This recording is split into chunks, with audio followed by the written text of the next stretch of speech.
A ver, pongámonos en situación. Son las 5 de la tarde, acabamos de comer hace un par de horas y de la nada, ¡pum!, llega este antojo, pero un antojo absolutamente incontrolable por algo dulce, un panecito, un postre. Por muchísimo tiempo, la cultura popular nos ha dicho que esto es solo falta de disciplina, ¿no? Como si fuera un defecto de fábrica en nuestro carácter. Pero en el análisis de hoy vamos a desmentir eso por completo. Vamos a revisar un documento clínico súper interesante del doctor Alexis Carrasco Sosa, de la clínica Activo Vital, para entender la fisiopatología de los antojos por carbohidratos y su conexión directa con la resistencia a la insulina. Porque al ver los datos desde una perspectiva clínica, queda claro que este fenómeno no es un capricho de la mente, sino una alarma biológica súper específica.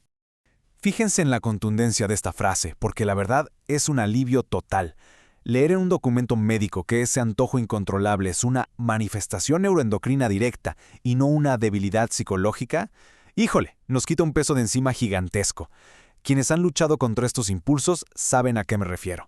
En la medicina metabólica funcional, cuando alguien reporta que en las tardes siente una necesidad casi irracional de comer cosas dulces o ultraprocesadas, los médicos no piensan, ¡uy, qué falta de voluntad!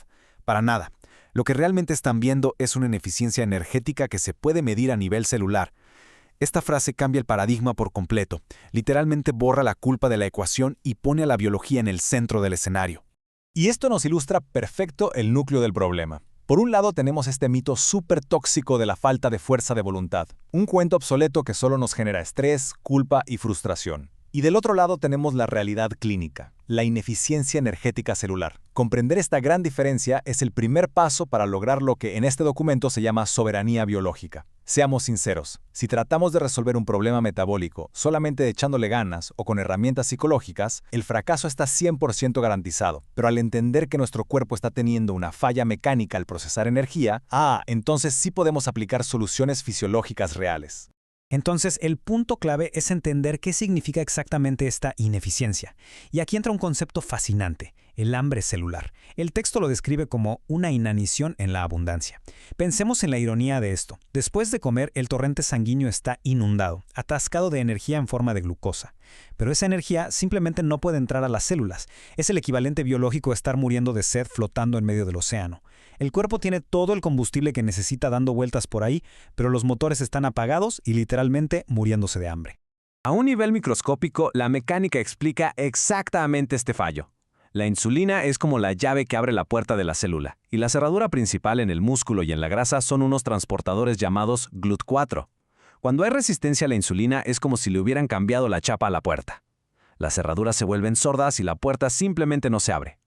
Al quedarse sin energía, las células entran en pánico y mandan señales de emergencia al hipotálamo, nuestro centro de control en el cerebro. Y el hipotálamo, creyendo ciegamente que estamos en medio de una hambruna, activa circuitos de supervivencia primitivos. Obviamente, en ese estado de alerta, no sugiere amargamente comer una ensalada. Exige energía inmediata. Y así es como se manifiesta ese antojo agudo y desesperado por carbohidratos simples. Y claro, una vez que cedemos a ese antojo impulsado por el instinto de supervivencia, nos subimos a una verdadera montaña rusa metabólica. En el minuto cero entran los carbohidratos refinados. Rapidísimo, la glucosa en la sangre se va hasta el techo. Para intentar controlar este desastre, el páncreas suelta una cantidad exagerada de insulina, algo que clínicamente llamamos hiperinsulinemia compensatoria. Pero esta inundación de insulina hace su trabajo con demasiada violencia, provocando que un par de horas más tarde la glucosa se desplome abruptamente. Este bajón brutal, o hipoglucemia reactiva, el cerebro lo interpreta como una emergencia letal, así que libera cortisol y adrenalina a tope. Y así, el ciclo de estrés y antojos vuelve a empezar, destrozando por completo nuestra flexibilidad metabólica. Llegados a este punto, hay una pregunta absolutamente vital que rompe con toda la lógica diaria. ¿Por qué el cuerpo sigue exigiendo azúcar si el estómago está físicamente lleno después de comer? Es un misterio, ¿verdad? Si acabamos de meterle un montón de calorías al cuerpo, la señal natural debería ser de satisfacción total. Pero ese apetito voraz por un postre sigue ahí, intacto. La respuesta nos revela hasta qué punto la disfunción metabólica puede, literalmente, secuestrar los sistemas de comunicación de nuestro propio cerebro. Y el culpable principal está precisamente aquí, la resistencia a la leptina. La leptina es la famosa hormona de la saciedad, la encargada de decirle al cerebro, listo, ya es suficiente, estamos llenos. Pero resulta que la insulina y la leptina usan las mismas carreteras de señalización.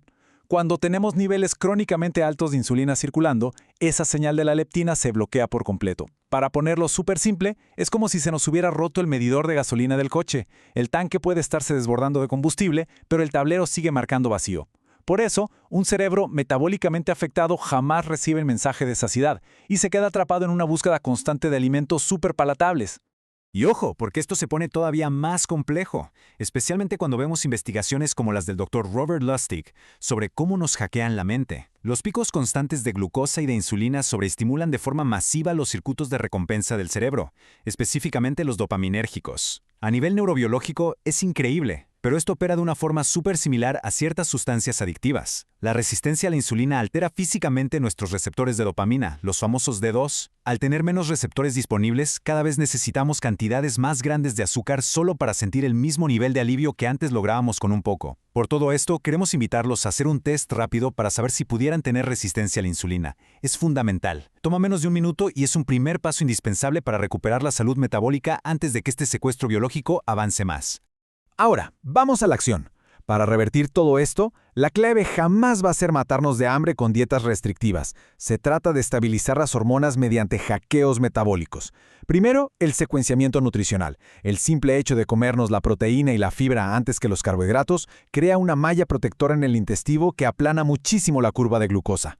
Segundo, priorizar grasas saludables y proteínas nos da una saciedad larguísima sin despertar a la insulina, apagando por fin esa señal de hambre celular.